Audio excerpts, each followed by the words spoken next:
ልጇን አዝላ በተሰደደችበት ጸበል በፈለቀበት ሀገር ላይ ስዕሏን የሚቀድ ትውልድ ነው። ዘረኝነቱ አንጠጣጥሮ ቤተክርስቲያን ላይ፣ ዘመናዊነቱ ዘምሮ ቤተክርስቲያን ላይ እስከ መቼ?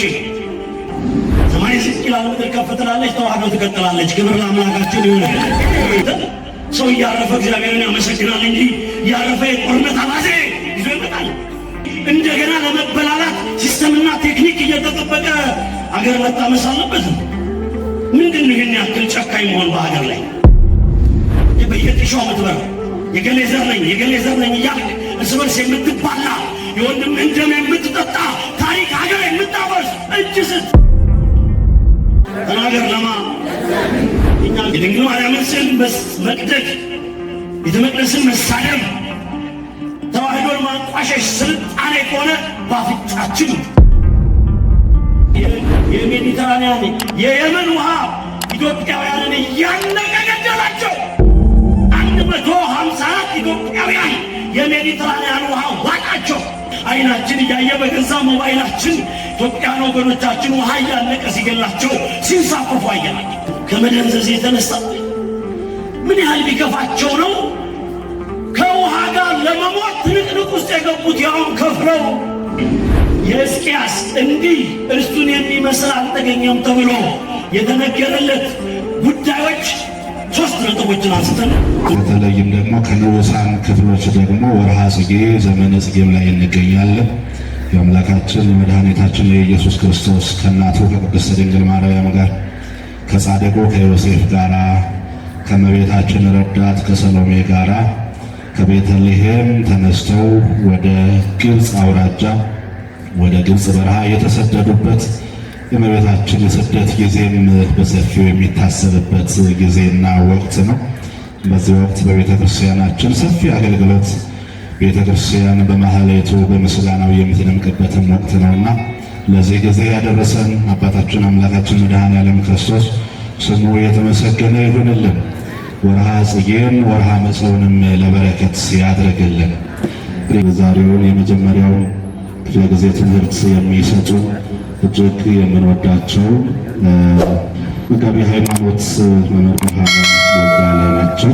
ሰዓታቸውንም አክብረው በቦታው ስለተገኙ እጅግ እናመሰግናለን። እንግዲህ እሳቸውም የሚያስተምሩበትን አንደበት እንዲያከናውን እኛም ደግሞ የምንሰማበትን እዝነ ልቡና እንዲያድለን አምላካችን እግዚአብሔር በጎ ፈቃዱ ይሁንልን። በቀጥታ ወደ መምህራችን ወስዳችኋለሁ። በስመ አብ ወወልድ መንፈስ ቅዱስ አሐዱ አምላክ ይትባረክ እግዚአብሔር አምላከ አበዊነ ወአምላከ ቅዱሳን ለዛብሳነ እስከ ዛቲ ሰዓት ረፍት በሌላት ምድር ላይ ረፍተ ሥጋ ረፍተ ነፍስ ሰጥቶ ከሁሉ አስቀድሞ ክብርና ምስጋና ለስሙ ይሁንልን። መልአከ ብርሃን ዶክተር አባ ጴጥሮስን በጣም ነው የምወዳቸው ማከብራቸው። እዚህ ለመቆሜ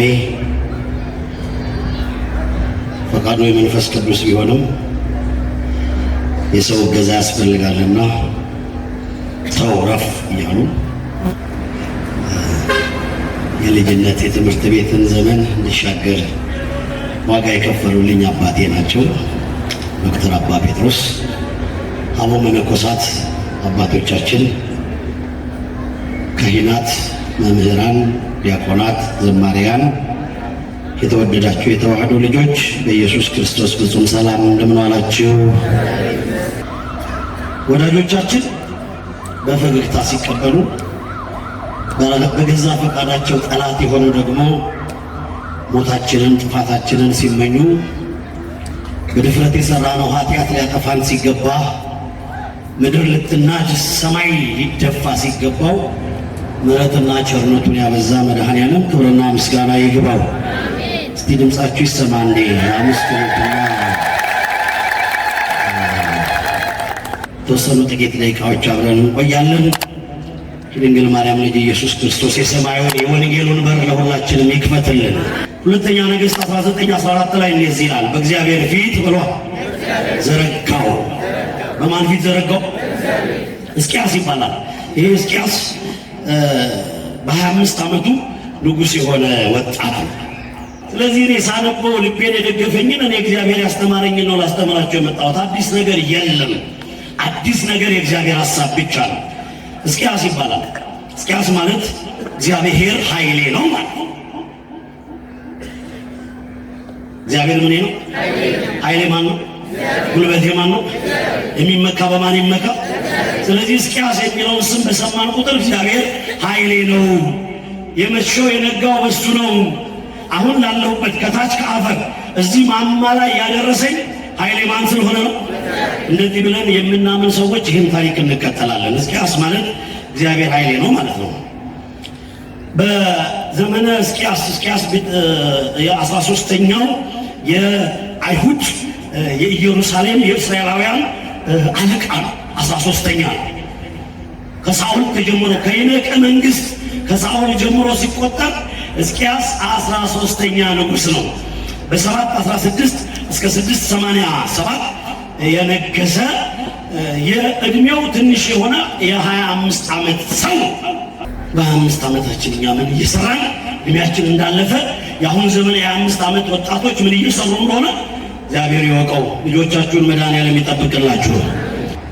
ገበሬው ወጣና ሽንብራ መዝራት ጀመረ እና ዝንጀሮ አቆጣ መጣችና ያ ገበሬ ምን እየሰራህ ነው አለችው። ተልባ አላት። እሱ ምን አላት? ተልባ ከአፈር ላይ ለይቶ ማንሳት አይመችም። ተልባ አይታለች እኮ እሷ አውቃ ነው የጠየቀችው። ተልባ ሲላት እና የኋላ አለችው። ልክ እሱ ወደ ቤቱ ሲሄድ ከነዘር ማንዘሮቿ ተጠራርጋ መጣ ፍልፍል አበላችሁ። ኢትዮጵያ ላይ ምን እየተዘራ እንደሆነ ኋላ ላይ የምናየው ነው። ቤተ ክርስቲያን ላይ ምን እየተዘራ እንደሆነ ኋላ የምናየው ነው። ልጆቻችን ላይ ትውልድ ላይ ምን እየተዘራ እንደሆነ ኋላ የምናየው ነው። እናንተ ሰው እያረፈ እግዚአብሔርን ያመሰግናል እንጂ እያረፈ የጦርነት አባዜ ይዞ ይመጣል። ህዝብ እያረፈ ሲሄድ ጊዜ እየዘመነ ሲሄድ ከትናንትና ስተት ተምረን በሰላም ለመኖር እንጨነቃለን እንጂ እንደገና ለመበላላት ሲስተምና ቴክኒክ እየተጠበቀ አገር መታመስ አለበት። ምንድን ነው ይህን ያክል ጨካኝ መሆን በሀገር ላይ? ምን ሆኖ ነው ትውልዱ የማይሰማው? ሁሉ ነገር በሽታው አነጣጥሮ ቤተክርስቲያን ላይ፣ ዘረኝነቱ አነጣጥሮ ቤተክርስቲያን ላይ፣ ዘመናዊነቱ ዘምኖ ቤተክርስቲያን ላይ እስከ መቼ? በ25 ዓመቱ ትውልዱ ምን እየሰራ ነው የሚለውን እንድታመጥ መጽሐፍ ምን እናልታቃላችሁ። ስለ ሕዝቅያስ ድምፃችሁ ይሰማ። እሱን የሚመስል አልነበረም። እረ በማርያም ተናገሩ። እሱን የሚመስል አልነበረም። እረ ይሄንን ለኢትዮጵያውያን ያድለን መድኃኒዓለም። በቃ ምን በእግዚአብሔር ፊት እሱን የሚመስል አልነበረም። እንዴት ምን አይነት ምቹ ልጅ ቢሆን ነው? ምን አይነት ምቹ ንጉሥ ቢሆን ነው? ሕዝቅያስ መጽሐፍ ላይ የተጻፈው እኔ አይደለም የጻፍኩት። በእግዚአብሔር ፊት እሱን የሚመስል አልነበረም ተብሎ ተጻፈለት። ወይ በማን ፊት? ማንን የሚመስል አልተገኘም? ሕዝቅያስ። ለምን ብለን መጠየቅ አለብን። አንደኛ ንጉሥ እንደሆነ እንደነገሰ ቤተ መንግሥት እንደገባ እስራኤል ላይ እንደተሾመ የመጀመሪያው ሥራ ድምፃችሁ ይሰማ፣ ባዕድ አምልኮን በሉ ከእስራኤል አጠፋ። አይመና እንዲህ እኮ ዝርግት ብላችሁ ስናያችሁ እኮ እግዚአብሔር የእናንተ አምላክ የእኛን አገልግሎት ይቆጥረዋል እንጂ ከባድ ከባድ። ይህን ዘመን መድኃኒዓለም ያሻገረን። እንዲህ ዝቅ ብለን ልባችን ዝቅ የሚያደርገውን ነገር ከኢትዮጵያ ያንሳልን። ባዕድ አምልኮ ሲባል ግን እናንተም እኔ የምናሰብነው ብቻ ነው። ትዕቢት ባዕድ አምልኮ፣ ጥላቻ ባዕድ አምልኮ፣ ስግብግብነት ባዕድ አምልኮ፣ አልጠግብ ባይነት፣ ያለኝ ይበቃኛል አለማለት፣ በጭካኔ የሰው ደም ማፍሰስ፣ እነዚህ ሁላ ነው የሚከተሉት። ሁለተኛው የነሐሱን እባብ ነውሽታን ብሎ ሰበረው። እስራኤላውያን በራሳቸው የሚተማመኑበት አምልኮ እያላቸው ነገር ግን መሀል ላይ ባዕድ አምልኮ ስለነበረባቸው የነሐስ እባብ ዘርግተው ያምልኮ ስለነበረ ሕዝቅያስ መጣና ቆይ እኔ ይመቸኝ፣ ቆይ እኔ ይግላኝ፣ ወየኔ ካቢኔ ላቋቁም አላለም። በቃ መጀመሪያ ላይ ከተማው የባዕድ አምልኮን አጠፋ። ሁለተኛው የእባቡን ይሄ ጣዖት የሚያመልኩትን ሰባበረው። ሶስተኛው የእግዚአብሔርን ቤተ መቅደስ በሏ ሰራ። ስለዚህ እንደዚህ ንጉሥ የዚህ ንጉሥማ የማንን ቤተ መቅደስ ሰራ? ሰላም ናችሁ አለ። የማንን ቤተ መቅደስ ሰራ? አባቶቻችን ምስካዬን ሰርተው ሰጡ። ማረፊያ፣ የምስኪኖች መጠጊያ፣ የብዙሃን እንባ የሚታበስበት ምስካየ ሕዙናን በነፍስ የውሉ አይሆኑ የሚሰበሰቡበት ደግና ትውልድ ስላለ አባቶቹ የሚሰሩለት ትውልዱ ደግሞ ያን እየሰራ ነው። ይቀጥላል። ሰማይ ዝቅ ይላል፣ ምድር ከፍ ትላለች፣ ተዋህዶ ትቀጥላለች። ክብር ለአምላካችን ይሁን። የመፈክር ያህል ሳይሆን የእውነት ያህል። ሶስተኛው ቤተ መቅደሱን ከሰራ በኋላ ህዝቡ ሰበሰበና በማርያም እየሰማችሁኝ፣ ቤተ መቅደሱን ካሳነጸ ካሳደሰ በኋላ ህዝቡን ሰበሰበና የእስራኤልን ህዝብ አንድ አደረገው ይላል። ምን አይነት ሰው ነው? ለ12 የተከፋፈለውን ህዝብ አንድ። የሐዋርያት ሥራ ምዕራፍ 4 ቁጥር 22 ላይ ድምፃችሁን ልስማ። ያመኑት ሁሉ በሉ አንድ ልብና አንድ ሐሳብ ነበሩ። ምን ያሉት ሁሉ ያመኑ። ይህ አይነት ንጉሥ ነው። የተወደዳችሁ የተከበራችሁ የንፍታሌም ዘሮች፣ የዳን ዘሮች፣ የይሳኮር ዘሮች፣ የዮሴፍ የብንያም ከአራት ሴቶች የተወለዳችሁ እናንተ እግዚአብሔር ቃል የሰጣችሁ በአባታችሁ በያዕቆብ ምክንያት ዘመናት የተሻገራችሁ ድምፃችሁን ልስማ። እጃችሁን በሉ ለእግዚአብሔር ስጡ። በማርያም ተናገሩ። እጃችሁን በሉ ለእግዚአብሔር ስጡ። ለዘላለም ወደ ተቀደሰው መቅደስ ግቡ። ማዕጠሙ እጃችሁን ለእግዚአብሔር ስጡ። በየጥሻው ምትበር የገሌ ዘር ነኝ የገሌ ዘር ነኝ እያልክ እርስ በርስ የምትባላ የወንድምህን ደም የምትጠጣ ታሪክ ሀገር የምታፈርስ እጅ ስጥ። ለማ ተናገር። ለማ የእኛ ሀገር ችግር ያለን ላ ችግር አለብን። ወንድማችንን መውደድ፣ መከባበር፣ እኔ ብላኝ እኔ ሙላኝ ማምላክን ዛሬ ሁሉ ለእግዚአብሔር ሰጥተን ነው እንጂ በሕይወታችን ያልገቡ የሉም፣ በታሪካችን ያልገቡ የሉም። የእነሱን ነገር ለማስተካከል የሥራ አበላሹ የሉም። ወላዲተ አምላክ ልጇ ኢየሱስ ክርስቶስ የትዕግሥት ልባችንን መድኃኔዓለም ያስፋልን። ካልሆነ በስተቀር ስድብ ጠገብን፣ ሰደቡን። ሀገር ሲያረጅ ጃርት ያፈራል ይላሉ አባቶቻችን። የድንግል ማርያም ስዕል የሚቀድ ትውልድ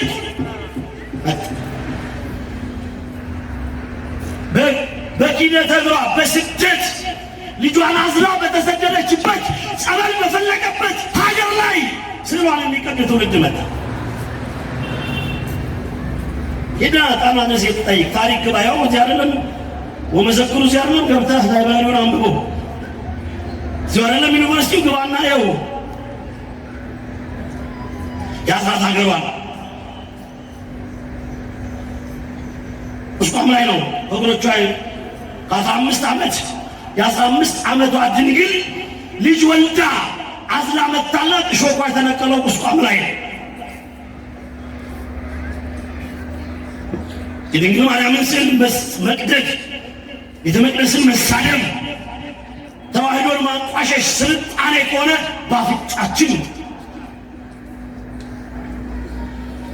ሳንሰለጥን ቀርፋፎች እንደሆነ እንንቅ። ለየትኛው ዕድሜ ለየትኛው ግዲ እኔ እኮ ምንድነው የተፈለገው? ቆይ አቁፈን እንድንወጣ ነው እንዴ? ምንድነው የሆነው? ታላቅና ታናሽ የአንድ እምነትና የሌላ እምነት ተከታይ ሊሆኑ ይችላሉ። እነሱ ሲያደርጉት ያላፈሩትን እኛ ስንናገረው ለምን እናፍራለን? የዚህች ልጅ ታላቅ ወንድም የተዋህዶ ልጅ ቢሆን ኖሮ ሆኖ ካለ እሷ ያንን ስዕል እንደዚህ ብጭቅጭቅ አድርጋ አሁን ሂዶ እንዲያንቃት የተፈለገው ከዛ ኦርቶዶክሳዊው እህቱን አነቃት ብሎ ለማውራት ነው። እንደዚህ አሁን እዚህ ስምን ላይ ምንድነው መኖር የሚያጓጓው? የውስጡ እንዳለ የኛ እንዳለ ሆኖ ማለት ነው። ሕዝቅያስ ብሏ የእግዚአብሔርን ቤተ መቅደስ ከሰራ በኋላ ህዝቡን ስንት አደረገው? ለካ ይቻላል። 12 አይነት አስተሳሰብ ያለውን አንድ አደረገው። በማን ቸርነት? እስቲ ድምፃችሁን ልስማ። እግዚአብሔር ሆይ ይሄን እድል ለኢትዮጵያ ያርግላት። ለማን ያርግላት? ይሄው ነው። እኔ በተጨመረልኝ እድሜ ላይ ይህንን እውነት ነው ለነገር የመጣሁት። አንድ ካልሆንን በስተቀር በሀሳብ ነው። ምናልባት በሃይማኖት አንድ ላንሆን እንችላለን። ሀገርን መሞደድ፣ ታሪክን መጠበቅ አንድ መሆን ካልቻልን ከባድ ነው የሚሆነው። መጪው በጣም አሳፋሪ ነው፣ አስፈሪ ነው። ህዝቡን አናደረገ። ህዝቡን መጣና ትውልዳችሁ እስራኤላውያን ሆይ አንድ ስለሆናችሁ ደስ ብሎኛል። ሀገራችን በ12 በር በኩል ድንበር ስለሌላት እባካችሁ ሀገር እንደ ሀገር እንድትቀጥል ድንበራችንን እንስራ ናቸው። ደስ ይለናል አሉ። እስራኤላውያን አንድ ሆነው የኢየሩሳሌምን ድንበር አስከበሩ ይላል። የሀገራቸውን ድንበር አስከበሩ። እንደምን አመሻችሁ። ይሄን እድል ብሎ ለኢትዮጵያ ያልግላት አስፈልጋል። ልጆቻችን እኮ ሄዱ ምናምን ድንበር ስለሌለ ውሃ ለወትሮ ቢጠጣ ነው። ውሃ ለወትሮ ልብስ ማጠቢያ ነው። ውሃ ለወትሮ ምግብ ማዘጋጃ ነው። ውሃ ለወትሮ ባለጸጋ ሲሆኑ ገንዳ አድርጎ መዋኛ ነው። የሜዲትራንያን ባህር፣ የሊቢያ በረሃ፣ የጅቡቲ ውሃ፣ የየመን ውሃ ኢትዮጵያውያንን እያነቀ ገደላቸው። 154 ኢትዮጵያውያን የሜዲትራንያን ውሃ ዋጣቸው፣ አነቃቸው። ልጆቻችንን አይናችን እያየ በገዛ ሞባይላችን ኢትዮጵያን ወገኖቻችን ውሃ እያነቀ ሲገላቸው ሲንሳፈፉ አየናቸው። ከመደንዘዝ የተነሳ ምን ያህል ቢከፋቸው ነው ከውሃ ጋር ለመሞት ትንቅንቅ ውስጥ የገቡት? ያውም ከፍለው 10% ከተማ ውስጥ ጫት መቃም፣ ሲጃራ ማጨስ ብቻ ሆኖባቸው ሰልችቷቸው ሊሆን ይችላል። ሌሎቹ ይህን እህቶቻቸው ማስተማር እናታቸውን በጦር ስላቃታቸው ነው። ሌላ ታሪክ የለም። ውሃ በላቸው፣ አንሳፈፋቸው፣ አውጥቶ ጣላቸው። የኢየሩሳሌምን ቅጥር ሰራ። አሁን ደግሞ እኛን የሚመለከት ነገር ነው። በስድስተኛ ደረጃ ሕዝቅያስ የሰራው ምንድነው መሰላችሁ? ከተማ ውስጥ ውሃ እጥረት ነበረ እና በዙሪያ የሚፈሰውን የዚህ የጊዮንን ምንጭ ውሃ ወደ ከተማው እንዲገባ ህዝቡን አስተባበረ። እንደምን አመሻችሁ። ኃይለ ሥላሴ የጀመሩትን አባይ ግድብ በስንት መንግስት አለቀ? ብቻ ይህን ያክል ከባድ ነው። ውሃን አቁሞ ለህዝብ መገልገያ ለማድረግ ብዙ ፕሮሰስ አለው። በተለይ የማን ፈቃድ ያስፈልጋል? ሕዝቅያስ ግን ባንድ ግባ ውጣ ሂድና ስራ ጊዮንን ውሃም አስገባ።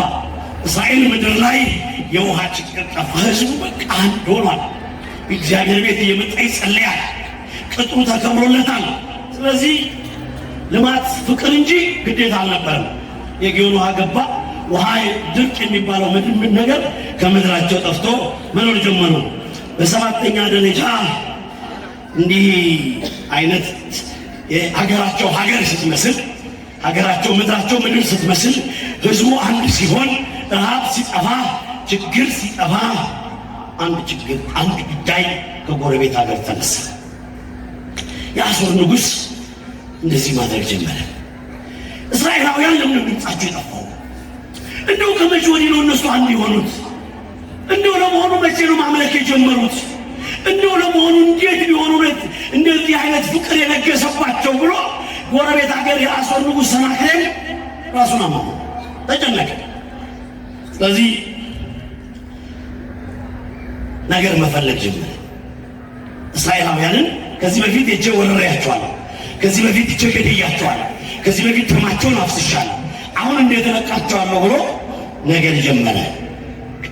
የአሦር ንጉሥ ከጀመሪያው ነገር ይልቅ የሕዝቅያስ አምላክና የእግዚአብሔር ሐሳብ በሕዝቡ ላይ ስለሰፈፈ ወይንም ከሕዝቡ ጋር ስለተዋሃደ አንዳንድ ነገሮች ሊሳኩለት እንደማይችሉ ሳያቅ ቀርቶ እንደፈለገ መሆን ጀመረ። ለምን ቢባል ነጥብ አለ። ሕዝቅያስ መጀመሪያ ቅድም የጠቀስነው ነገር አለ። ምን የሚል ነገር ነው የጠቀስነው? እሱን የሚመስል ብሎ አልተገኘም። የመጀመሪያው ጉዳይ ጣዖትን ከከተማው አጠፋ። እንደዚህ እያደረግን 7 ላይ ስንደርስ የሕዝቅያስ የማሸነፍ ምስጢር፣ የሕዝቅያስ የስኬት ምስጢር፣ የሕዝቅያስ እንዲህ እርሱን የሚመስል አልተገኘም ተብሎ የተነገረለት ጉዳዮች 3 ነጥቦችን አንስተን እንዘጋለን። አንደኛ ሕዝቅያስ በእስራኤል አምላክ በእግዚአብሔር ታመነ ይላል። ግድ የለም እንትን ነው ነቃም ስለሚያደርጋችሁ ደስም ስለሚላችሁ በረከትም ስለሆነ ይህን እድል ሌሎች ስላላገኙ ይሰማል አይደል? ድምጼ በእግዚአብሔር በሏ ታመነ። በማን ታመነ? ይገርሙኝ። በማን ታመነ? እንዲህ እላችኋል ዕብራውያን 11 ቁጥር 4 እንደማን ካላችሁ ይህ ነው ሙሴም ባደገ ጊዜ የፈርዖን የልጅ ልጅ እንዳይባል በእምነት እምቢ አለ። ንጉሥ ቤት አልሆነ። ትክክለኛ አማኝ እንደዚህ ነው። ምንም ይደረግልህ ምንም ይጨመርልህ ቢባል እሻይ ባመነው በአምላኩ የሚጸና ሰው። ሕዝቅያስ የሙሴን ታሪክ የሙሴን እምነት እግዚአብሔር ከሙሴ ጋር የነበረውን ታሪክ ስለሚያውቅ ሕዝቅያስ ልክ እንደ ሙሴ በእምነት ጸንቶ ቆመ። የመከራ ነው ፊምጣ የሚያምን ሰው እግዚአብሔር ማሻገሪያ ይሰጠዋል። እግዚአብሔር ተስፋ የሆነ ሰው ይሻገራል። ተስፋ የሌለው ሰው ጨለማውም ጨለማ ነው፣ ብርሃኑም ጨለማ ነው። ቤቱ የተዘረጋችሁለት መድኃኔዓለም በእሱ ላይ ያላችሁን ተስፋችሁን እንዲያብብላችሁ ያደርጋችሁ። በመድኃኔዓለም ተስፋ ያለው ሰው ስንጠቀልለው እንመጣበታለን ምን ያህል ሰላም እንደሚያገኝ። ሁለተኛ ሕዝቅያስ ከእግዚአብሔር ጋር በሏ ተለ በማርያም ከእግዚአብሔር ጋር ተጣበቀ። መጽሐፍ ነው የሚለው ያለው አየዋታችሁ መንቱን ከአምላኩ ጋር ያለው ሕዝቅያስ በቃ በ25 ዓመቱ ንጉሥ ሆኗል። ንጉሥ ስለሆንኩኝ ሚሳኤል ላብንን ኒውክሌር ላዘጋጅ አላለም። መጀመሪያ ከእግዚአብሔር ጋር ልኖር አለ። መጽሐፍ እንዲህ አለ፣ ከእግዚአብሔር ጋር ተጣበቀ፣ እርሱን ከመከተል አላቋረጠም። እግዚአብሔር ለሙሴ ያዘዘውን ትእዛዝ ሁሉ ጠበቀ። ይሄን የሕዝቅያስ በረከት በእኛ ልቦና ላይ ያሳድርብን። ምን አለው? ከእግዚአብሔር ጋር ተጣበቀ፣ እርሱን ከመከተል አልራቀም። የወርድ ፕሮግረስ ሪፖርት ጠባቂዎች ወር አንድ ቀን ቤተክርስቲያን ይሄዳለሁ ስራ ስለማይመቸኝ እንደዚህ ስለማልሆን እያለን ግዴላችሁ ሁሉን የሚያመቻቸውን እግዚአብሔርን ትተን ሌላ ቦታ አይመችም። ሁሉን የሚሰጠውን እግዚአብሔርን ትተን ሌላ ቦታ የሚሰጥ ነገር የለም። እግዚአብሔር አምላኩ ተጣበቀ፣ ከእርሱ ጋርም ከመከተል አልተቋረጠም። እግዚአብሔርም ለሙሴ ያዘዘውን ትእዛዝ ጠበቀ። እንዲህ ተብሎ ተጻፈ፣ እስከ ዛሬ ድረስ እንዳደረጋችሁት ወደ አምላካችሁ ወደ እግዚአብሔር ተጠጉ። እስቲ ድምፃችሁን ልስማ። ወደ አምላካችሁ በሉ፣ ወደ እግዚአብሔር ተጠጉ። አንተ ኢያሱ ምዕራፍ 23 ቁጥር 8 ወደ አምላካችሁ ወደ እግዚአብሔር ተጠጉ። ሌላውን ብትጠጋው ይፈርሳል። የሀሳብ ለውጥ ባያመጣ እንኳን የፊት ለውጥ ያመጣው መጣህ እንዴ ይላል። ዛሬም እኮ ቸገረህ እንዴ ይላል። ገና ፊትን ያውቀዋል። እሱ ግን ምንም አብረተንም ብንመጣ ውጤቱ የሱ ነው። ከፍቶንም ብንመጣ አስደስቶ የሚመልሰን አምላክ አለን። ክብር ለስሙ ይሁንልን። እውነታው ይሄ ነው። አምላክ እግዚአብሔርን ፍራ፣ እርሱንም አምልክ፣ ከእርሱ ጋር ተጣበቅ። ዘዳግም ምዕራፍ 10 ከቁጥር 20። በቃ እኔ አሁን አንድ የቤት ስራው እስቲ ቆይ ጨንቀኛል። እኔ ውስጥ በሏ እኔ ከአምላኬ ከእግዚአብሔር ጋር ያለኝ ግንኙነት ምን ያህላል? ጥያቄው ለራሳችሁ። ከጓደኞቻችሁ ጋር ብዙ ግንኙነት አለን። ከባለጸጎች ጋር ብዙ፣ ከባለስልጣኖች ጋር ብዙ፣ ከቤተሰቦቻችን ጋር፣ ከትዳራችን ጋር፣ ከኑሯችን ብዙ። ከእግዚአብሔር ጋር ያለን ግንኙነት አሁን ደጁ ላይ ነን። ጠይቅ። ሲኖር ሲሳካል ጥለን እንጠፋ፣ ሲከፋን ብቻ መተን ሰዎች ፊቱን ሲያዞርብን መተን የምናለቅስ ከሆንን ግንኙነታችን ትክክል አይደለም። የዛሬዋ ትልቋ መልእክቴ ይችላል። ምንድን ነው ግንኙነታችን ከአምላካችን ጋር ያለን? እንደው ለመሆኑ እሱ እኮ በጣም ጥሩ እግዚአብሔር ለየዋህ ነው። ልባቸው ንጹህ ለሆነ እኮ እግዚአብሔር ቅርብ ነው፣ የሩቅ አምላክ አይደለም። ሕዝቅያስ እንደዛ ነው ያደረገው። እንደዚህ ያለ መጽሐፍ ብትወዱኝስ ትእዛዜን ጠብቁ፣ እኔ አብን እለምነዋለሁ። እመቤቴ መጀመሪያ ከእግዚአብሔር ጋር ኑረዋል፣ ቀጥሎ ከእግዚአብሔር ጋር ተጣበቋል። ከእግዚአብሔር ጋር የሚኖር ሰው ምን እንደሚደረግለት ነው አሁን ቅዱስ ዮሐንስ በወንጌሉ የሚነግረን። እንደው ወላዲተ አምላክ እንደውላችሁ ይሄ የኮምፒቲሽን ዓለም ስለሆነ ስለ ሰዎች ቤት ከምንናገር እኛ የራሳችንን ልጆች አዋቂ እናድርግ። እንደዚህ አለ ቅዱስ ዮሐንስ በምዕራፍ 14 ቁጥር 15 ላይ ብትወዱኝስ ትእዛዜን ጠብቁ እኔም አብን እለምናለሁ ይልና ለዘላለም ብሏ ያንሳል ለዘላለም ከእናንተ ጋር እንዲኖር ሌላ አጽናኝ እሰጣችኋለሁ። አይገርምም? ለዘላለም ከአንተ ጋር ቢኖር ቢከፋህ ብታዝን የማይለይህ ኢየሱስ ክርስቶስ እኮ ነው ለደቀ መዛሙርቱ የሚላቸው ብቻ ትእዛዜን ጠብቁ እኔ አብን እለምናለሁ። ለሰከንድ ካጠገባችሁ የማይለይ አጽናኙን መንፈስ ቅዱስን እልክላችኋለሁ። ለዚህ ነው እኮ በተተራመሰው ዓለም ተዋህዶ ለዘላለም ጸንታ የምትኖረው ያ መንፈስ ቅዱስ ከተዋህዶ ጋር ስላለ ነው። ክብር ለአምላካችን ይሁን ለዘላለም። ያ መንፈስ ቅዱስ ነው መሰረቷ፣ ያ መንፈስ ቅዱስ ነው አገልግሎቷ፣ ያ መንፈስ ቅዱስ ነው ድርሻዋ። ለዚህ ነው ማይችሏት እንጂ እኮ አመጣጣቸው በጣም ከባድ ነው። ያፈርሷት ብቻ አይደለም እኮ የመጡት ያጠፏት ጭምር ነው የመጡት። መንፈስ ቅዱስ ግን ከተዋህዶ ጋር ከኛ ጋር ስላለ ደጆቿ ባዶ ይሆናሉ ብሎ ይመኛሉ። ደጆቿ ዛሬ ሙሉ ናቸው። ክብር ለአምላካችን ይሁን። እውነታ ነው። ሌላኛው ሀሳብ ሕዝቅያስ ከእግዚአብሔር ጋር ተጣበቀ። ሙሴ እግዚአብሔርን እንዳከበረ ሕዝቅያስም ማንን አከበረ? ከዛ ውጤቱ ምን ነው ታውቃላችሁ? እግዚአብሔር ከእሱ ጋር ነበረ። አንተ ደስ ይላል። ሀገር እየመራ ህዝብ እየመራ እንጂ ተብሎ ይጻፍልሃል። ክሩዝ ሚሳይል አለው። ዓለም ላይ በአንድ ጊዜ ዓለምን የሚያጠፋ ኒውክሌር አለው። ታወሳው የተባለው እግዚአብሔር ብሏል። ከእሱ ጋር አለ። ይህን እድል ለእናንተ ያድርግላችሁ። ይህን እድል ለእኛ ያድርግልን። እግዚአብሔር አለው እንባል። እግዚአብሔር አለ። ኧረ ተወቹ። ኧረ እሱ አትችለውም። እግዚአብሔር አለው። ኧረ ኧረ መድኃኔዓለም አላት። ኧረ ቅዱሳን ኧረ እሱን አትንኩት እንድንባል እግዚአብሔር ይርዳል። ማምላክ ደስ አይልም? ማን አለው? እግዚአብሔር። ማን ከእሱ ጋር ነው? እግዚአብሔር ከእሱ ጋር። እስቲ እኔ አልቻልኩትም የዓለምን ፍትጊያ፣ አንገቴንም ብደፋ ሄባ አሉኝ፣ ብናገርም ተናጋሪ አሉኝ፣ በወፍር ይሄ ወደል አሉኝ፣ ብከሳ በሽታ ይዞታል አሉኝ። እኔ ግን እግዚአብሔር ከኔ ጋር ስላለ ነው ዛሬም ያለው የምትሉ፣ እኔ ግን እናንተ ፊት ሞገስ ሰጥቶኝ ዛሬ ያቆመኝ፣ ዛሬዋን እድል የጨመረልኝ፣ የአባቶችን ጸሎት ያልከለከለ አሁን የምትባለውን ሰዓት የሰጠ ማን ብቻ ነው? ይህን አምላክ በቃ ይህንን ብቻ ተማመኑ። ሌላው ትርፍ ነው። ምክንያቱም እሱ መንግስቱ ጽድቆ ዝግቱ ሁሉ ይትወሰከ ጨመረላችሁ። ብቻ አንተ ኪዳና ጨመረላ። ንስሐ ግባ፣ ጸልይ፣ ስጋው ደግሞ ተከፍል። አይንህን ቲክቶክ ላይ አፍጥጠህ ከምታነጋ ሞባይሉን ቻርጅ አድርግና ጸሎት አድርግ። መዝገበ ጸሎቱን አማራ አታጠጣው።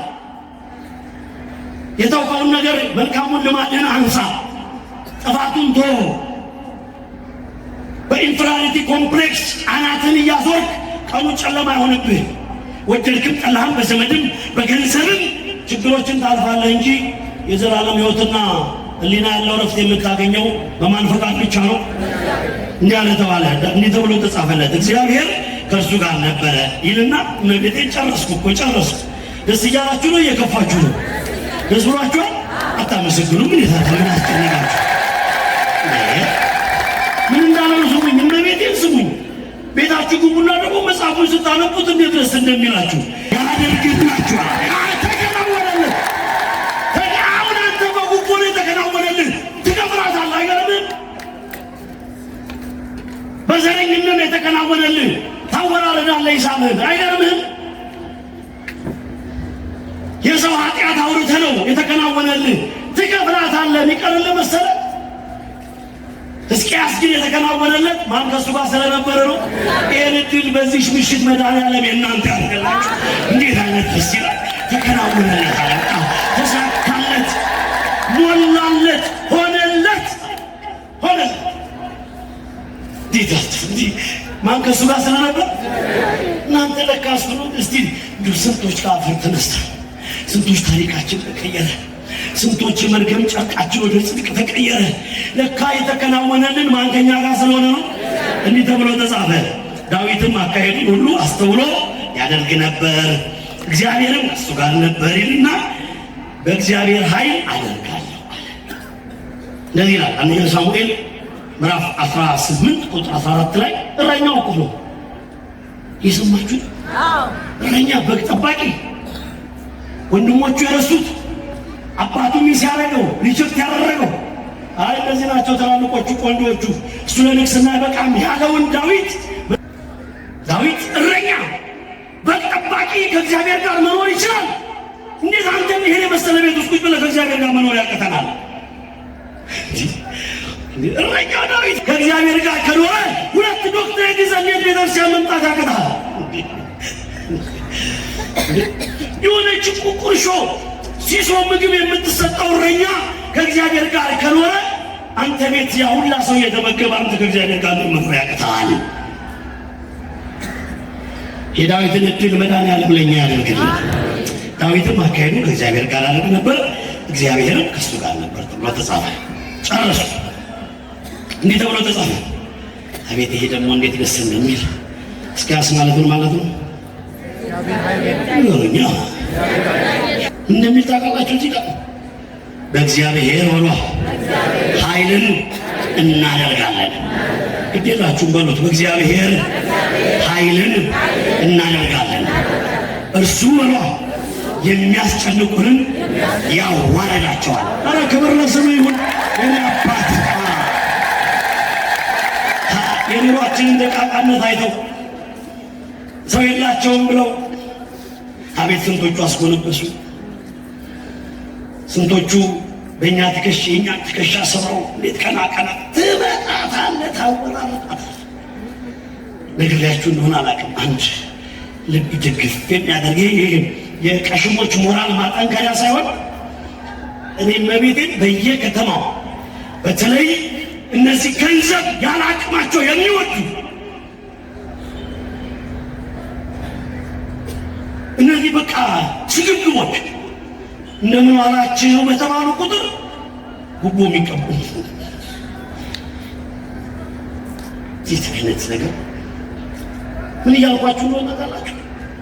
የሐዋርያው ቅዱስ ጳውሎስ መልእክት ወደ ሮሜ ሰዎች ምዕራፍ 14 ቁጥር 12 ላይ እንግዲያውስ በሎስቲ እያንዳንዳችን በእግዚአብሔር ፊት ስለ ራሳችን መልስ እንሰጣለን።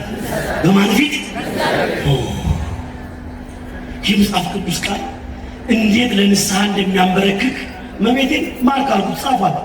ሮሜ 14 ይህ ሀገራዊ በደል፣ ሃይማኖታዊ በደል፣ ቤተሰባዊ በደል፣ አስተዳደራዊ በደል የምታደርሱ ሰዎች እዚህ ላይ ነበር መጻፍ ያለበት። እያንዳንዳችን በእግዚአብሔር ፊት ስለ ራሳችን መልስ እንሰጣለን። እናንተ ከእግዚአብሔር ጋር ስትሆኑ እርሱ ከእናንተ ጋር ይሆናል ተብሎ ተጽፏል። ጨርሱ። እናንተ ብሏ ከእግዚአብሔር ጋር ስትሆኑ እሱ ከእናንተ ጋር ይሆናል። ሁለተኛ ዜና ምዕራፍ 15 ቁጥር 2 አይ መድኃኔዓለም እንዲህ ቅርብ ነው። እናንተ ከእሱ ጋር ስትሆኑ ከነ ቁስለታችን እኮ ነው፣ ከነ ስብራታችን፣ ከነ ረሃባችን፣ ከነ ጭንቀታችን ከእሱ ጋር ስንሆን እሱ ከኛ ጋር ይሆናል። እሱ ከኛ ጋር ከሆነ ደግሞ ሁሉ ይስተካከላል። ክብር ለስሙ ይሁን። ሁኔታ ይሆን እናንተ ኑሯ ከእሱ ጋር ስትሆኑ እሱ ከማን ጋር ነው ይልና ብትፈልጉትም በሏ ታገኙታላችሁ። እስቲ መድኃኔዓለም ፍለጋ የመጣችሁ እጅ ወደ ላይ፣ እጅ ወደ ላይ። መድኃኔዓለም ቆይ፣ መድኃኔዓለም ፍለጋ የመጣችሁ እጅ ወደ ላይ አንስታችኋል። መድኃኔዓለም ሆይ በሉ ልፈልግህ መጥቻለሁ፣ ሳላገኝህ እንዳልመለስ አመስግኑት። ሳታገኙት እንዳትመለሱ። በምንም ጉዳይ ነው እያለቀስክና እንባ ታብሶ ይላል እያዘኝ ምን እመቤቴ ምስክሬ፣ እግዚአብሔር እንዲህ አይነት አባት ነው።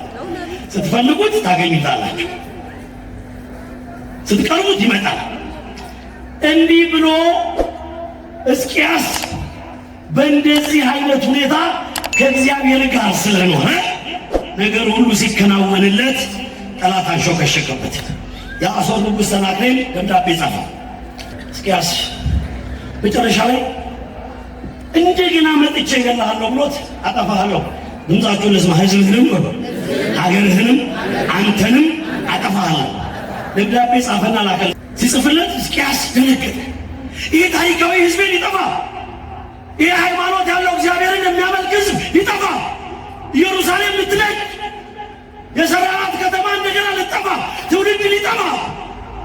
ባካችሁ ለነቢየ እግዚአብሔር ለኢሳይያስ እንዲህ ብሎ የአሦር ንጉሥ ደብዳቤ ጽፎብኛል፣ እባክህን ወደ እግዚአብሔር ጸልይልኝ። ድምፃችሁን ልስማ ባካችሁ፣ እባክህን በሉ ወደ እግዚአብሔር ጸልይልን።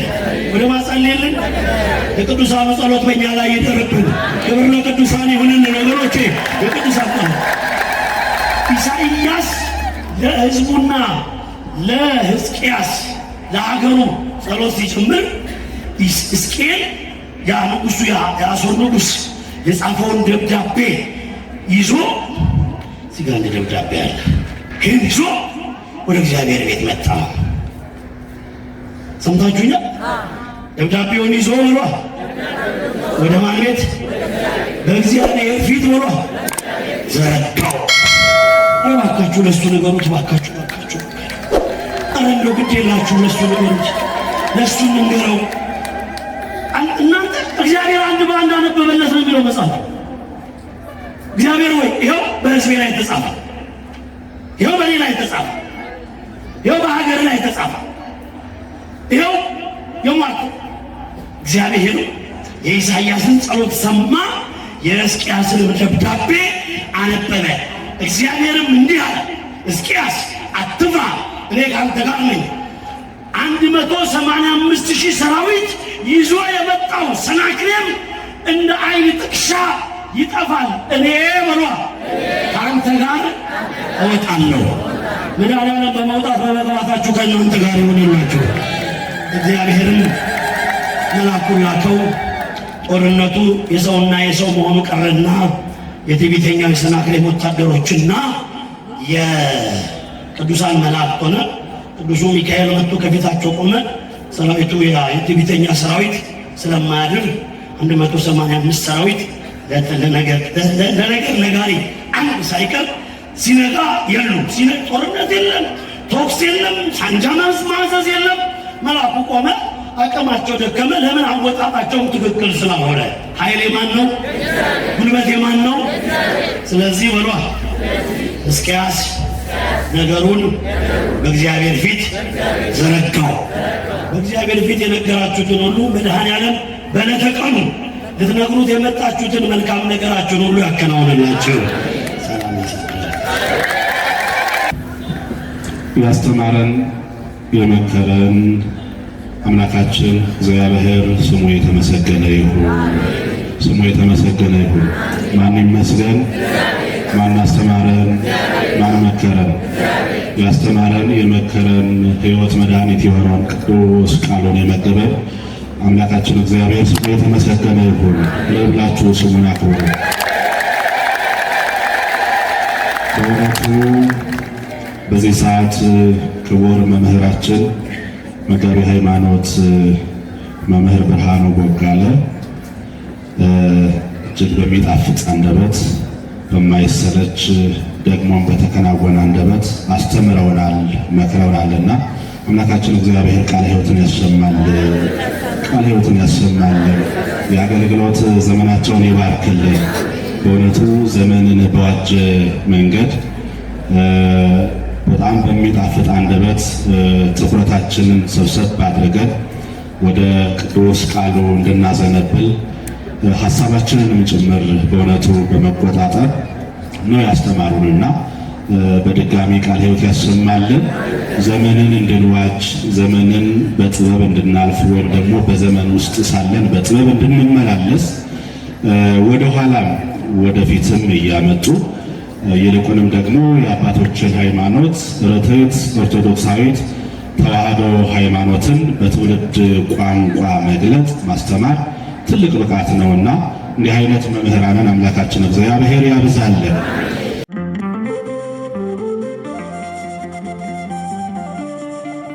ውድ የሳንኤል መንፈሳዊ ቤተሰቦች በዚህ ቻናል የኢትዮጵያ ኦርቶዶክስ ተዋህዶ የንግስ በዓላትን በመጽሐፍ ቅዱስ ላይ የተመሰረቱ ትምህርቶችና መንፈሳዊ ዝማሬዎችን በስፋት ስለሚያገኙ ለቻናሉ አዲስ ከሆኑ ሰብስክራይብ በማድረግ ቤተሰብ ይሁኑ። ይህን መንፈሳዊ አገልግሎት ላይክ፣ ሼር በማድረግና አስተያየት በመጻፍ ይደግፉ።